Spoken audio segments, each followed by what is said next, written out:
Hello everyone, I'm John Weiermuller. I am the head judge for the Las Vegas Open Warhammer 40K Championships. This is my 6th year helping judge, and I'm excited to have all of you with us in just a couple of weeks. I am also a contributor to TFG Radio, and I write articles from time to time for Frontline Gaming under the pseudonym of Salty John. You may have read some of those articles. You also may be seeing me post on social media about the event, so if you've never met me before, that's me. Since being a head judge for LVO, I've done a video each year to go over some of the items that players should know before showing up to the Las Vegas Open Warhammer 40K Championships. With over 1,200 registered players, this year continues the trend of the LVO 40K Champs being the largest single event in the world for 40K. It also means that getting information out to all those players is more important every year too, but also it's a little bit bigger of a task. To that end, we make videos, we post on the blog, and we post on social media to try to make sure everybody has all of the relevant information they've got. Now, if you've not been paying attention, or if you've just been, you're late to the party because you got a late ticket, or maybe you just are somebody who waits to see what you're doing because you don't take it that seriously, that's all fine, but there's some more information that you probably don't know that you need to know. So if you're not aware, the Arcs of Omen new mission book has been released, but we are not using it for LVO. We're going to end the season the way we played most of the season, at least the end of the season, with Nephilim.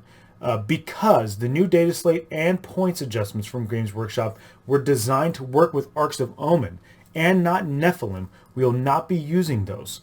So the rules cutoff, if you've read before, it was going to be a little later. We were attempting to try to sneak in the Imperial Guard Codex if it came out in time, but instead we got into a little bit of an issue with other things coming out instead. And so we pushed the rules cutoff date retroactively back to December 31st. This means that anything that was sunset by GW for the first of the year in 2023 is actually going to be legal. So if you are a Guard player and you don't get to use the new 9th edition codex, you're going to get to use your 8th edition codex and all those supplements. Okay, so any rules that came out after December 31st, 2022 will not be in effect for the LVO of 2023. If you have any more rules questions or if you have any more conversions, the time has passed for those to be sent in. The cutoff for that was today, January 13th. So we are not taking any more questions about rules. We will not be taking any more questions about conversions. If you sent them in before the deadline, that's fine. We will get to those shortly. Several of the judges and I are locals to each other, and we've been spending a couple of hours every Tuesday night when we usually get together to play to answer a bunch of the questions. So we've been getting through them pretty quickly. We do have a small batch left to do, and we will be getting to those shortly. So if you send one in, be patient. We will get to that quickly. The player packet has pretty much all the information you're going to need. It has that information about the rules cutoff. It had the information about where to send in for rules questions and for your conversions. It has your schedules for the day. So you should probably take a look at that player packet, which you can see portions of it up on the screen right now. One of those things we're going to take a look at is, quickly, we'll take a look at the schedule here. You should note that the start times, okay, each day, the round start time is 9:30 a.m. for day 1 and day 2. We decided that we wanted to have the round start time the same for Friday and Saturday to break down any of that confusion that used to be going on from year to year when we'd have like, well, let's try to give them some more time to sleep because it's Vegas, etc. But then we would have people showing up not at the right times. Where's my opponent? Because it wasn't the same. So the start time of the round each day, round 1 on day 1, 9:30 a.m. Round 4, day 2, 9:30 a.m. Okay, so those all line up nicely for those 2 days. Now there is the possibility of there being a shadow round. The shadow round is for players who are undefeated to make it into a shadow round to play for the top 8. All that information is covered in the player packet, but no, if at the end of day 2 you are undefeated, there is a chance you will have to play a shadow round, a round 7, which is not actually round 7. It's round like 6.5, but it does not count in the rankings. It is just a round played to seed the top 8 on the championship day. Okay, Sunday, the championship day, which is the top 8 players only. However, if you did not make it to that, we have the Sunday RTTs. Our Sunday RTTs, you do not need to sign up for in advance. These Sunday RTTs, you do not need to put in a list in advance. These Sunday RTTs will use the same rules that we are using for the whole weekend at the championships, so no Arcs of Omen, that kind of stuff. You just show up. As you show up, we put you into pods of 8, and you play a single elimination RTT tournament with those people. We'll put all your names down on paper. Eventually, we will get those put into BCP, and it's a good way to get a cool score for the next season because the Sunday RTTs at LVO 2023 will be the first scores in the ITC 2023 season. A note on lists. The lists are due this Monday, the 16th of January. They will be made live the Monday before the event. So if you're somebody who likes to scope out lists, you want to see what people are bringing, maybe you're wondering what your local big fish is going to take and he hasn't talked to you about it and you want to see, go ahead and you can log in on the Monday before the event. You can check out the people's lists then. If you've not played at a FLG event before, we do use player place terrain. However, we've made some changes to terrain based on player feedback. We've received a lot of feedback from players that they wanted the first floor of the buildings to block line of sight. Now with FLG terrain, we cannot do the first floor of every building to block line of sight. That creates a lot of issues. Way too much line of sight blocking terrain. Also, you can get the problem of the quote-unquote magic boxes, which was an issue in editions past. So what we have done is we have made it so that each player is going to have at least one piece of terrain to place on their side of the board where the bottom will block line of sight 100%, even if those doors or windows don't happen to be closed. And so you can see on the screen right now, there's a couple of examples that we're looking at of the different types of terrain setups. If a piece is marked with an F, that F means first floor line of sight blocking. So even if a piece does not have a door on it, even if there's a window that's been punched out or something, you're going to play that whole first floor, doors and windows, as if they are closed. If you have any questions about that during the event, you can come find one of the judges. Just call for a judge. We'll come over and help you with it. A note, because they are played as closed, you will not play as you can put a barrel of a gun through the window and still shoot people inside, because they're going to be played as closed, meaning solid.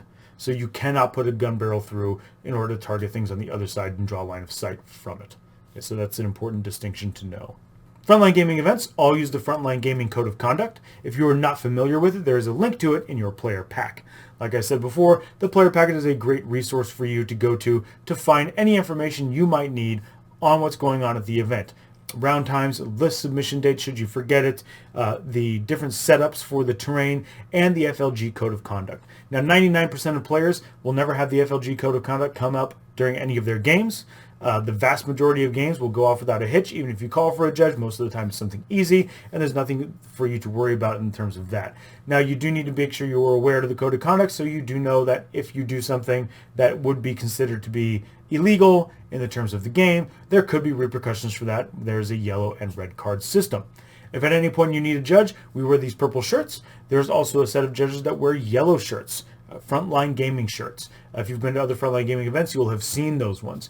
So just so you know, there's two colors of the shirts, these purple ones, and then there's also some yellow t-shirts with FLG staff written on them. So those are who you can go to for help.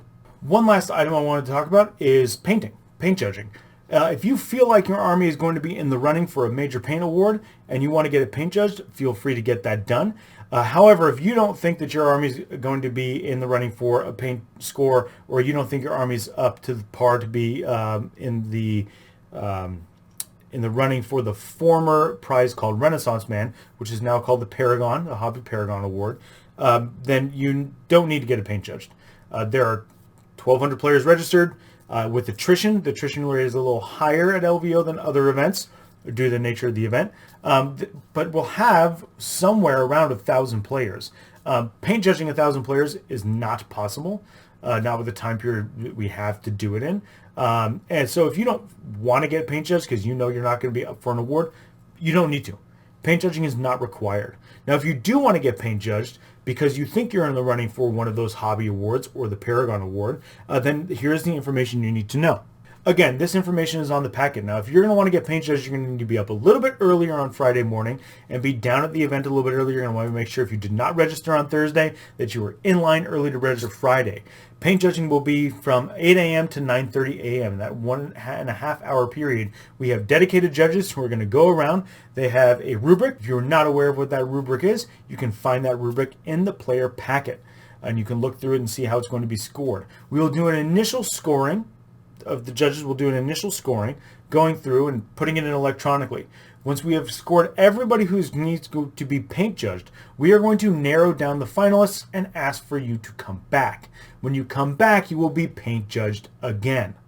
There is a lot of subjectivity in paint judging, so just note that even if you hit all the little markings on that rubric, there might be a score in there somewhere where you've gotten points off based on the subjective scoring of the judges.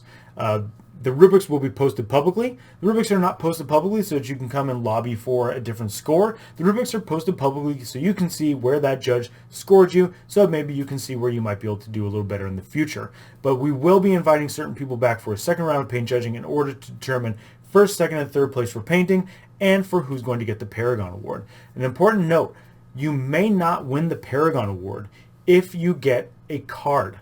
If you get carded according to the code of conduct with a yellow card or a red card, it is possible to get a red card and not kicked out of the event, remember. It is possible to get a red card and have a round loss.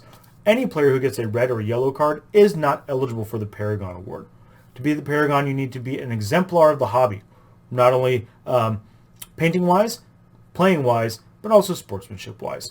So anybody who gets one of those cards will not be eligible for that award. All right, well, I hope that this video has helped inform you. If you have missed any of that information, there really wasn't any new information in this video. This should be all things that you were aware of if you've been watching and paying attention to the other stuff that's been going on. If not, that is, again, like I said, that's totally fine, and it's up to you. Everybody has an experience all their own at LVO. Some people come for the hyper competition. Some people come just for the painting. Some people come just to hang out and drink with their friends and play some games of Warhammer. Whatever the case may be, hopefully the video was a little bit informational for you, but make sure you read that player packet prior to coming to the LVO. It'll make your life a lot easier. Thanks for listening, and I'll see you at the LVO in just a few short weeks.